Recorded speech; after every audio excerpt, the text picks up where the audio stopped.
हनुमान जी। बोली राम राजा सरकार की, बागेश्वर धाम सरकार की, सन्यासी बाबा जी की और पूज्य गुरुदेव जी की। महाराज जी, आपसे हमारे दो सवाल हैं और बड़ा सौभाग्य का विषय है कि आपके हमें दर्शन मिले। हम सवालों पे आते हैं। सवाल ये है महाराज कि सनातन से ये परंपरा चली आ रही है गांव में कि जो बिल्लियां होती हैं वो रात की रोती हैं।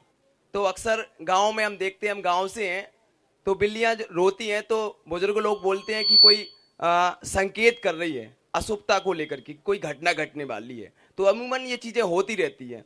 तो अगर वो रोती हैं तो कोई संकट का संकेत करती है, तो वो संकट कैसे टलेगा?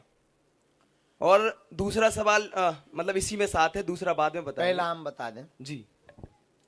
जरूरी नहीं है बिल्ली अब सगुन से भी रोवे, अपनी दर्द से भी रो सका। हाँ तो वही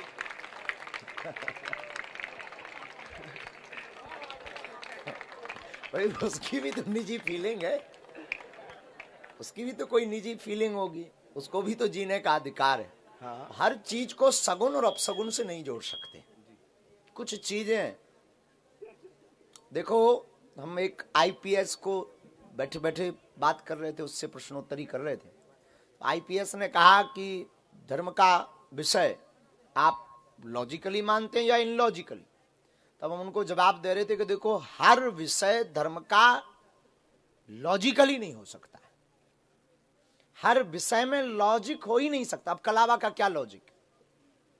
जैन धर्म के मुनि केस लोचन करते हैं। अब अगर कोई उस धर्म को, धर्म पर आस्था नहीं रखता, जैन धर्म की परंपरा को नहीं समझता, उसे तो बड़ी बेहुदा बात लगेगी। लेकिन हमसे कोई पूछे कि केस लोचन की क्या महिमा है जैन धर्म में, बहुत बड़ी महिमा है। तो हर चीज का कोई लॉजिकल नहीं होता है। उसी प्रकार बिल्ली का रोना भी जरूरी नहीं है कि कोई मरने वाला हो। दूसरी बात हम इसी का उत्तर। अच्छा जी, दूसरी बात। अरे सुन तो लो उत्तर। आपने कहा कि अगर मान लीजिए अपशगुन होने वाला है तो उसका दोष कैसे मिटे, ऐसा कहा।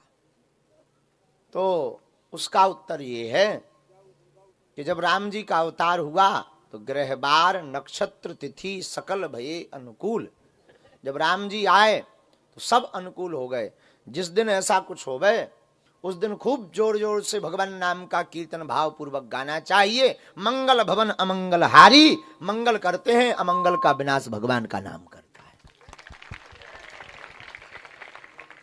हाँ, दूसरा सवाल ये है गुरुजी आपसे कि बड़ा सौभाग्य का विषय है कि बुंदेलखंड में एक महान संत ने जन्म लिया और पूरे विश्व में चर्चा का विषय है। क्योंकि अगर आज आप ना होते और बागेश्वर धाम ना होते तो कौन हम लोगों को पहचानता, टीकमगढ़ को और छतरपुर को। तो सवाल ये है कि जब आपका जन्म हो ही चुका है तो सदियों से, लंबे समय से जो नेता लोग हैं वो मांग कर रहे हैं बुंदेलखंड अलग राज्य करने की। तो आपसे हमारी गुजारिश है कि बुंदेलखंड राज्य अलग होना चाहिए। यह बहुत बड़ा विषय है। मैं आपसे यह बस निवेदन करना चाहता हूँ। देखो भाई, हम कोई नेता तो है नहीं और सरकार से क्या मांग करेंगे। मांग ही करेंगे तो हम अपनी सरकार से मांग करेंगे, बालाजी सरकार से। तो बुंदेलखंड राज्य पर हमारी यही भावांजलि है कि सबसे पहले तो बुंदेलखंड को राज्य बनने योग्यता हेतु समृद्ध होना चाहिए।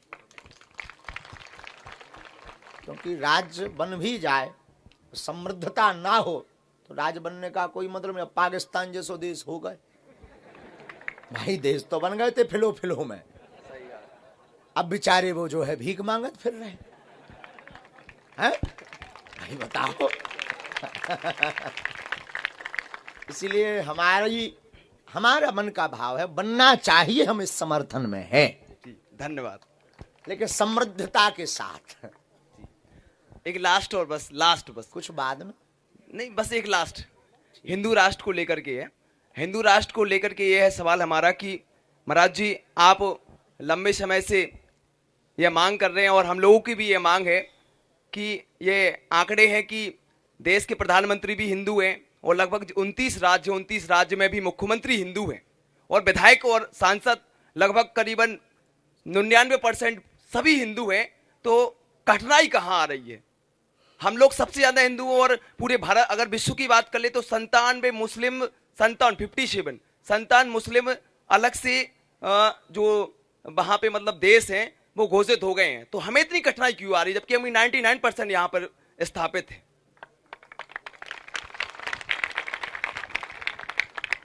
हमारे गांव में एक अनपढ़ गवार ने ठेला खरीदा, पर वो बहुत ही अनपढ़ गवार था, ठीक हमारी तरह।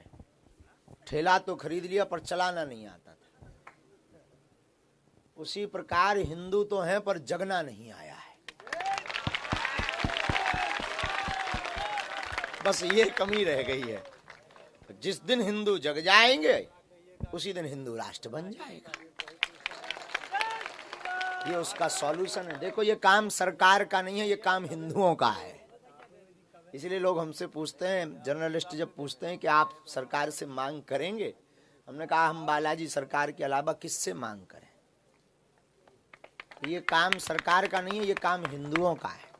जब 2/3 3/3 बहुमत बोलेगा तो बिल अपने आप पारित होगा। आपकी जानकारी के लिए बता दें, ये पढ़े लिखे इंटेलिजेंट बच्चे बैठे हैं, आप लोगों को पता होगा संविधान में 125 बार से ज्यादा संशोधन हो चुका है। एक बार हिंदू राष्ट्र के लिए संशोधन हो जाएगा।